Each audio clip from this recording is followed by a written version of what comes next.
요즘 비트코인 투자에 뛰어들려고 보면 꼭 갈림길에 선 기분이죠. 표지판은 세 개인데 전부 비트코인이라고 쓰여 있단 말이에요. 하나는 ETF라는 번쩍이는 새 길, 다른 하나는 거래소라는 익숙한 길, 그리고 마지막은 은행이라는 아주 듬직해 보이는 길이요. 대체 어느 길로 가야 하는 걸까요? 바로 그 지점이 많은 분들을 혼란스럽게 만듭니다. 다들 어디가 가장 안전한가? 이런 질문을 던지시는데요. 네, 그렇죠. 제일 궁금한 게 그거죠. 근데 사실 그건 올바른 질문이 아닐 수 있습니다. 새 길은 안전도가 다른 게 아니라 풍경과 규칙, 그리고 마주칠 위험의 종류가 완전히 다른 길이거든요. 아, 위험의 종류가 다르다. 그렇군요. 그럼 오늘 저희의 미션은 명확해졌네요. 이 세 개의 표지판을 제대로 해독해서 당신이 가야 할 길이 어디인지 명확하게 알려드리는 겁니다. 당신의 투자 철학과 목적지에 맞는 길을 찾는 여정. 지금부터 함께 떠나보시죠. 좋습니다. 이 여정의 끝에서 당신은 단순히 비트코인을 사는 방법을 아는 것을 넘어 스스로에게 나는 비트코인을 어떤 자산으로 생각하는가? 이 더 근본적인 질문에 답할 수 있게 될 겁니다. 가장 먼저 요즘 가장 뜨거운 길이죠. 비트코인 현물 ETF. 다들 주식처럼 쉽게 산다고들 하는데 이 말 얼마나 정확한 비유인가요? 겉보기엔 아주 간단해 보이는데 그 이면에서는 실제로 어떤 일이 벌어지는 겁니까? 아주 좋은 질문입니다. 주식처럼 산다는 말은 편의성 면에서는 100% 맞는 말이지만 소유의 본질 면에서는 완전히 다른 이야기입니다. 본질이요? 네, 핵심은 이것입니다. 당신이 ETF를 통해 사는 것은 비트코인 실물이 아니라는 겁니다. 아, 실물이 아니다. 비트코인의 가격을 따라 움직이도록 설계된 증권, 그러니까 주식과 같은 금융상품을 사는 것이죠. 아, 그러니까 금고에 금괴를 넣는 게 아니라 금 가격이 오르면 나도 돈을 번다는 내용의 계약서를 사는 것과 비슷하군요. 완벽한 비유입니다. 금 ETF를 샀다고 해서 집에 금괴가 배달되지 않는 것과 똑같습니다. 그렇겠네요. 당신의 증권 계좌에 찍히는 건 비트코인 몇 개가 아니라 그 가치에 연동된 ETF 주식 몇 주일 뿐이죠. 비트코인 블록체인 상에는 당신의 이름으로 된 어떤 기록도 남지 않습니다. 그렇다면 사람들은 왜 이 방법을 선택하는 걸까요? 실물이 아니라는데도요. 분명 강력한 장점이 있을 텐데요. 물론입니다. 가장 큰 매력은 편리함과 익숙함이죠. 편리함? 네, 별도의 암호화폐 거래소에 가입하고 지갑을 만들고 복잡한 인증 절차를 거칠 필요가 전혀 없죠. 기존에 쓰던 증권사 앱에서 주식 주문하듯 몇 번 터치하면 끝입니다. 아, 심지어 연금 계좌 같은 세제 혜택이 있는 계좌에 편입할 수도 있고요. 이것은 기존 금융 투자자들에게는 엄청난 장벽을 허물어준 겁니다. 그러니까 ETF는 비트코인이라는 낯선 세계와 기존 금융이라는 익숙한 세계를 연결하는 일종의 다리 역할을 하는 셈이군요. 정확합니다. 그리고 그 다리를 건너면 보호라는 장치가 있죠. 보호 장치요? 바로 SIPC, 즉 증권투자자보호공사입니다. 만약 당신이 거래하는 증권사가 파산하는 최악의 경우 SIPC가 최대 50만 달러까지 당신의 증권 자산을 보호해줍니다. 아, 그 암호화폐 거래소가 파산했을 때 투자자들이 모든 걸 잃었던 그런 끔찍한 사례들과 비교하면 이건 분명한 안정장치네요. 그렇죠. 잠깐만요. 여기서 아주 중요한 지점을 짚고 넘어가야 할 것 같습니다. SIPC가 자산을 보호해준다는 게 비트코인 가격이 폭락해도 내 원금을 지켜준다는 의미는 절대 아닌 거죠. 바로 그겁니다. 정말 많은 분들이 오해하는 지점이죠. 그럴 것 같아요. SIPC는 당신이 이용하는 금융기관의 파산 위험으로부터 당신을 보호하는 것이지 당신이 투자한 자산의 시장 위험으로부터 보호하는 게 아닙니다. 아, 비트코인 가격이 반토막 나는 위험은 ETF로 사나 거래소에서 사나 100% 똑같이 당신의 몫입니다. 보호의 종류가 다른 거죠. 결국 ETF를 산다는 건 비트코인의 소유권과 통제권을 포기하는 대가로 기존 금융 시스템의 편리함과 제도적 안정성이라는 안락함을 얻는 거래라고 볼 수 있겠네요. 네, 완벽한 정리입니다. 당신은 비트코인으로 무언가를 결제하거나 다른 사람에게 보내거나 혹은 은행 같은 중개자 없이 돌아가는 탈중앙화 금융 서비스, 디파이에 참여할 권리를 모두 포기하는 겁니다. 오직 가격 변동에만 투자하는 거군요. 맞습니다. 비트코인을 포트폴리오 다각화를 위한 하나의 자산으로만 보는 그런 보수적인 투자자에게 가장 적합한 길이라고 할 수 있습니다. 자, ETF라는 길이 편리하지만 내 것은 아닌 길이라는 게 명확해졌습니다. 그럼 아마 많은 분들이 이렇게 생각하실 것 같아요. 나는 가격만 따라가는 건 싫다. 진짜 내 비트코인을 갖고 싶다. 이분들이 가야 할 길이 바로 두 번째 길, 암호화폐 거래소겠군요. 맞습니다. 업비트나 코인베이스 같은 거래소를 통하는 건 비트코인을 진짜로 소유하기 위한 가장 고전적이고 직접적인 방법입니다. 네. 여기서 당신은 금융 상품이 아닌 블록체인상에 존재하는 실제 디지털 자산, 비트코인을 구매하게 됩니다. 진짜 소유라는 말이 와닿네요. 이게 ETF와 근본적으로 다른 점이군요. 구체적으로 어떤 의미를 갖나요? 그건 디지털 주권을 갖는다는 의미입니다. 거래소에서 산 비트코인을 당신의 개인 지갑으로 옮기는 순간 그 자산은 온전히 당신의 통제하에 들어옵니다. 아, 온전히 내 것. 네. 어떤 정부나 기업도 당신의 허락 없이는 그 자산을 동결하거나 압수할 수 없습니다. 이것이 비트코인이 탄생한 근본적인 이유이기도 하죠. 검열 저항성을 가진 나만의 자산. 그렇게 내 지갑으로 옮겨온 비트코인으로는 ETF 투자자는 할 수 없는 일들을 할 수 있겠군요. 물론입니다. 활용 가능성은 무궁무진하게 열리죠. 앞서 잠시 언급했던 디파이 서비스에 예치해서 이자를 받을 수도 있고 오, 비트코인을 결제 수단으로 받는 곳에서 직접 물건을 살 수도 있습니다. 국경을 넘어 누구에게든 저렴한 수수료로 송금할 수도 있고요. 비트코인 생태계의 완전한 참여자가 되는 겁니다. 듣기만 해도 매력적인데 세상에 공짜는 없겠죠. 이 완전한 자유에는 분명 무거운 책임이 따를 것 같습니다. 암호화폐 세계의 유명한 격언, 내 키가 내 코인이다 라는 말이 바로 그 의미 아닐까요? 정확합니다. 바로 그 지점이 두 번째 길의 가장 큰 특징이자 위험입니다. 위험. 네. ETF가 금융기관 파산 위험을 줄여줬다면 이 길은 그 위험을 고스란히 투자자에게 떠넘깁니다.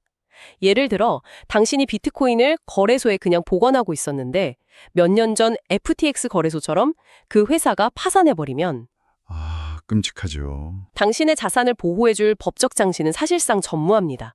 하루아침에 모든 걸 잃을 수 있죠. 생각만 해도 끔찍하네요. FTX 사태 때 수많은 사람들이 겪었던 일이죠. 거래소가 해킹당하는 경우도 마찬가지고요. 그렇습니다.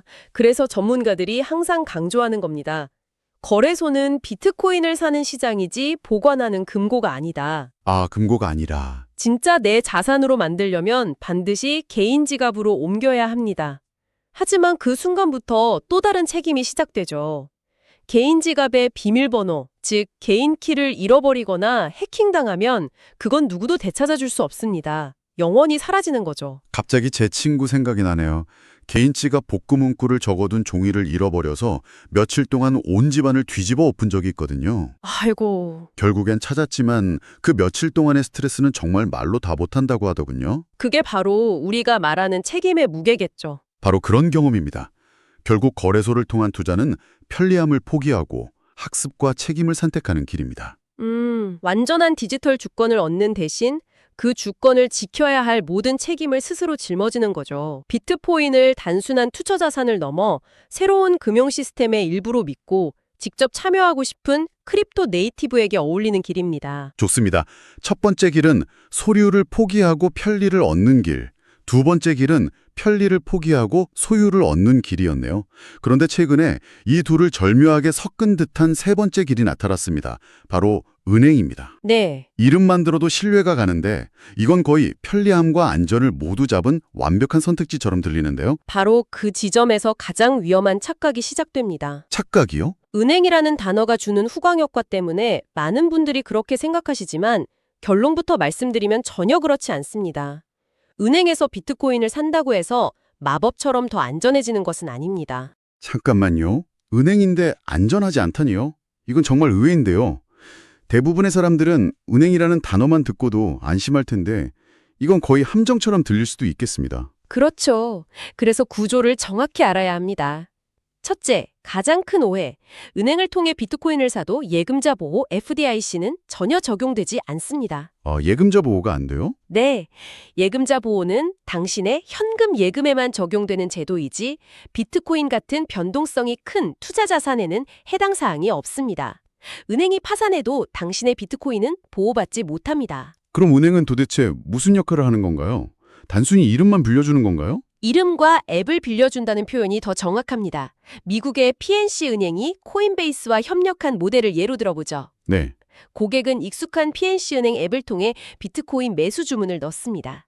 하지만 실제 거래 체결과 자산 보관은 모두 협력사인 코인베이스가 처리합니다. 아, 즉, 당신의 비트코인은 PNC 은행 금고가 아니라 코인베이스라는 암호화폐 기업의 시스템 안에 보관되는 겁니다. 아하. 그러니까 은행은 그냥 보기 편한 사용자 인터페이스를 제공하는 창구 역할일 뿐이고 실제 자산이 보관되는 뒷단은 결국 암호화폐 전문 기업이라는 거군요. 겉모습은 은행이지만 속은 거래소와 비슷한 구조네요. 정확합니다. 오히려 리스크가 이중으로 존재한다고 볼 수도 있죠. 은행 자체의 리스크와 실제 자산을 보관하는 수탁사의 리스크, 양쪽에 노출되는 셈입니다. 그렇다면 이 방식의 장점은 뭔가요? 예금자 보호도 안 되고 리스크는 여전하다면요? 장점은 단 하나, 압도적인 편의성입니다. 편의성. 암호화폐에 대해 아무것도 모르는 사람도 평소에 쓰던 은행 앱에 로그인해서 주식 사듯이 비트코인을 살 수 있게 되니까요. 특히 기존 은행 서비스를 이용하는 고액 자산가나 새로운 앱을 설치하고 배우는 것을 꺼려는 분들에게는 매력적인 선택지가 될 수 있습니다. 하지만 그 대가는? 바로 통제권의 포기죠. 그렇군요. 이런 구조에서는 당신이 산 비트코인을 개인 지갑으로 출금하는 기능이 제공되지 않을 가능성이 매우 높습니다. 은행 입장에서는 자금이 자신들의 생태계 밖으로 빠져나가는 것을 원치 않으니까요. 아, 결국 이 길은 ETF와 마찬가지로 내 것이 아닌 은행 앱 화면에 찍힌 숫자에 투자하는 방식에 가깝습니다. 자, 이제 세 갈래 길의 풍경이 모두 선명하게 보이네요. 청취자분들이 한눈에 정리하실 수 있도록 핵심 기준들로 한번 비교해 주시죠. 좋습니다. 4가지 기준으로 비교해 보겠습니다. 첫째, 소유권입니다. 내 자산을 온전히 내 것으로 만들 수 있는가? 네. 이 기준에서는 개인 지갑으로 출금이 가능한 거래소가 유일한 숭자입니다. 은행은 제한적이거나 불가능할 것이고 ETF는 소유권이라는 개념 자체가 없습니다. 두 번째는 보호장치입니다. 최악의 경우 나를 지켜줄 제도가 있는가? 이 부분은 증권사 파산 시 SIPC 보호가 적용되는 ETF가 유일하게 제도적 보호장치를 갖추고 있네요. 은행과 거래소는 직접적인 보호장치가 없습니다. 그렇죠. 세 번째는 통제권입니다. 내 자산을 내 맘대로 쓰고 옮길 수 있는가? 이 역시 소유권과 마찬가지로 거래소를 통해 개인 지갑으로 옮겼을 때가 완벽합니다. 은행은 제한적, ETF는 전무하죠. 마지막으로 가장 직관적인 편의성이네요. 네. 얼마나 쉽고 익숙하게 접근할 수 있는가. 이건 단연 은행 앱을 통하는 방식이 1등일 겁니다.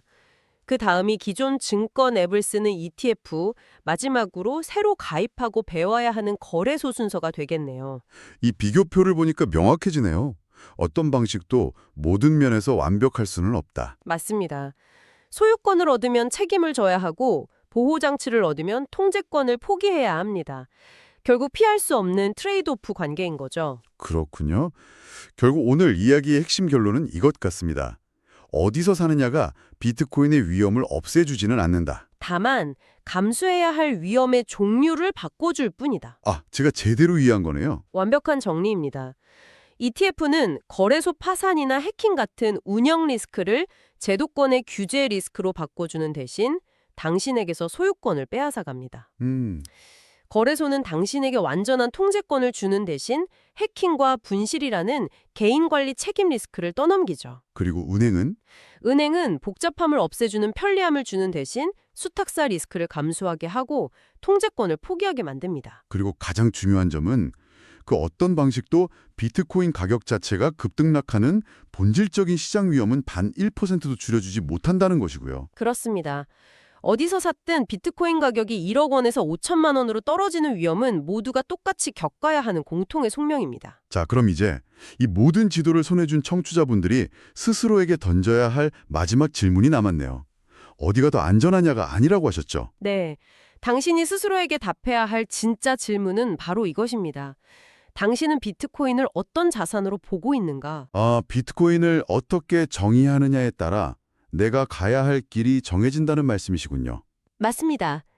만약 당신에게 비트코인이 그저 금이나 주식처럼 포트폴리오를 다각화하기 위한 여러 자산 중 하나, 즉 자산 배분 상품에 불과하다면 복잡하게 고민할 필요 없이 ETF가 가장 합리적인 답입니다. 하지만 비트코인이란 온전히 내가 통제하고 소유해야 할 디지털 주권 자산, 21세기의 디지털 금과 같은 것이라고 굳게 믿는다면요. 그렇다면 답은 명확합니다. 거래소에서 구매해서 반드시 당신의 개인 지갑으로 옮겨야 합니다.